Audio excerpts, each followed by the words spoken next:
Hi everyone, welcome to this week's Tech Tip Tuesday.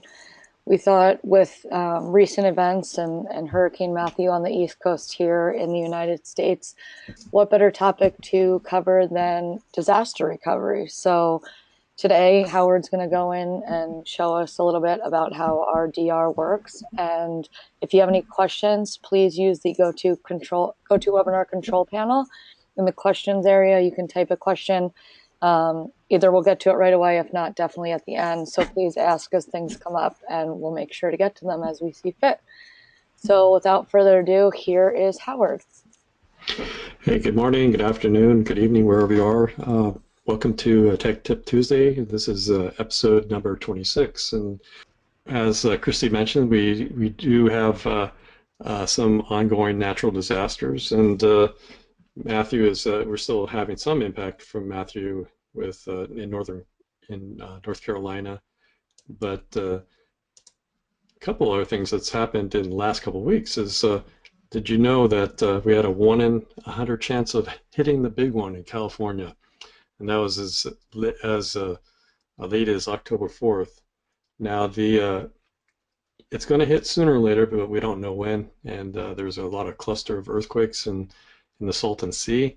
And in the LA area, about every 20 to 25 years, we see a major earthquake. So the last one was in Northridge, and I'm sure we're due for one. So stock up on the supplies. And but of course, there's ways to protect your data too, and that's what we're here for.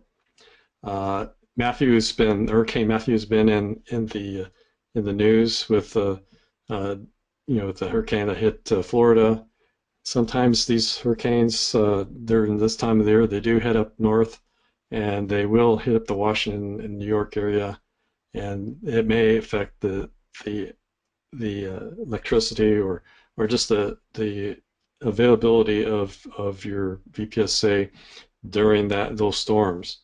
And of course, as winter's coming along, there's always a chance for blizzards. So what we do is I want to give you a couple tips today that will help you go through and prepare for these disasters or natural disasters. Some of them you can actually determine that they may occur or it may impact you, because if you're just watching the weather, you can see that it may affect the local area where your VPSA is. Unfortunately, in California, and if you're in AWS West 1, it's going to be a sort of surprise. It's going to hit unless there's some kind of better prediction. So what we do is we provide the capability to do a disaster recovery and to get your data into multiple zones. And let me show you some of our zones here. If I bring up my Google Maps here.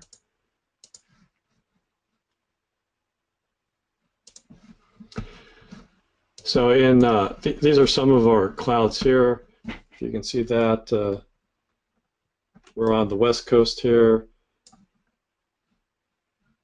Los Angeles and Irvine, San Jose, and we're coming up with a Portland cloud here soon. This should be available for in AWS West 2. This should be available either middle of this month or later this month. So you'll have another capability to do a disaster recovery. We also support in the middle of the country. We have a partner cloud in Denver. We have a couple in Austin. And then, of course, one coming in Nashville, and then a couple on the East Coast here in Pennsylvania, and AWS here in Ashburn, Virginia.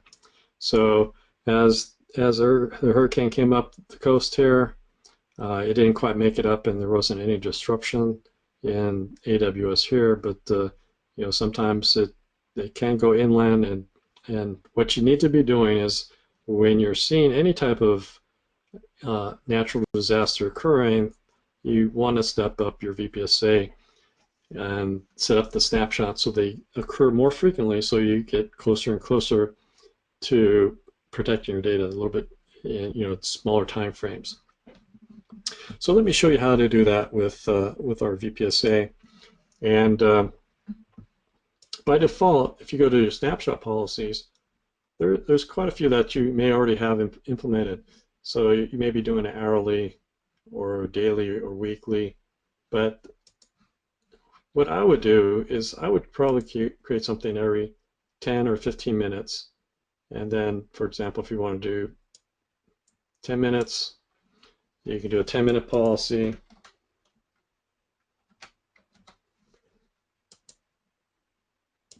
And then you may only want to create, retain those for like 8 snapshots, so the last 80 minutes. You don't need to keep them. And then as soon as there's less of a likely a chance of any type of loss of power and outage of this data center, you can go back to the lower rates. So if you create a policy at faster than normal, you'll get finer levels of RTOs.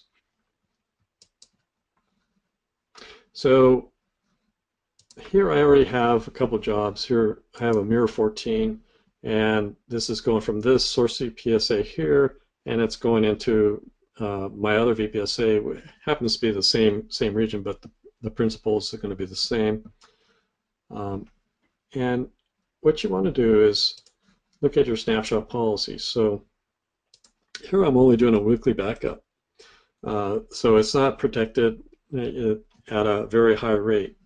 And what I want to do is basically at any point in time when I'm concerned that I need to step up my rate, I'm just going to add it or attach a snapshot policy. And so here we'll do an hourly, and we'll just do a submit. And then it's all protected down to every hour now. And then when I'm done, I just detach it, hit the detach button, and then I'll go back to my weekly snapshots here. So you can go down to as fast as once a minute, or in increments. If we're going back to snapshot policies, again, you do a minute, 5 minutes, 10 minutes, 30 minutes, so on and so forth. Or you can build a custom type of policy, and you can specify every 21 minutes if you want to do that. So whatever policy you need to do to get the data out of the data center into your mirrored location faster. And that's basically how you would handle this type of protection in a DR. Now, if it happens, the data center, you lose access to the data center. Basically, what you want to do is on the receiving end, you basically break the mirror and then bring up your servers on the secondary site, and then you continue on with the recovery process. So now you have access data to the last RTO, and then once you want to go back to the primary site, you basically take a snapshot and then you do a reverse sync. And so we're keeping track of snapshots both directionals. So you can do synchronous processing both ways. And then you can once you go back to your primary site, you just shut down your secondary site, and then you go ahead and lower the rates of the snapshots again. And it's a very simple process in what we have, and it works very, very good in AWS. It's all built in. We also have, if you're running on-premise, we also support the Site Recovery Manager. It's integrated. It's using the same type of snapshots. So when VMware does a recovery process, it'll use our snapshots to mirror the data into a secondary site. So Christy, are there any questions today? Hey, Howard, yeah, we have a couple questions. The first one that just came in is, how long does it take for an initial mirror to get the data from point A to point B? For example, 100 gigabytes. 100 gigabytes? That's a really good question. There's two factors there, and basically it's going to be the bandwidth. So for example, if you're doing a mirror from East Coast to West Coast, we provide a 1 gigabyte link. So it'd be 125 megabytes a second. but that's going to be compressed and shared with other processes and other customers. So you'll run probably about it could take up to 5 minutes or so. It's pretty quick. Now, if you have like 100 terabytes or larger, what will happen is it does the initial copy, and then it starts catching up over and over time, and then the incremental backups or incremental snapshots will just go normal and a regular schedule. Great, thank you. And let us know if you have any follow-up questions after that. So speaking of the bandwidth and mirroring, so is the 125 megabytes the max how much bandwidth do you provide for mirroring between the public clouds? So within AWS and in our anything going out of our public interface, this is a 1 gigabit interface. So that's going to give you roughly 125 megabytes a second. So that's going to be just the physical limitation. But what we do is we do compress the data. And it's all incremental. So you'll get about 2 to 3 times that type of performance on the aggregate. What I've seen typically going from East Coast to West Coast is about 25 megabytes a second, and which you need to take into account based on how much data you want to mirror across multiple sites. We also have a capability to go over the front end network, which is a lot faster. So if you need to have high bandwidth, you can provide your own routing with using AWS through their network, and you can get a lot better bandwidth or higher performance bandwidths to meet your requirements. Okay, good. We had another question come in about the encryption. Do you encrypt data over public IP? Yes, your data is encrypted. There's 2 ways we do it. One, we do it through HTTP. It's actually the algorithm is slips my mind right off the top of my head, but it is encrypted. And so it's a SSL encryption.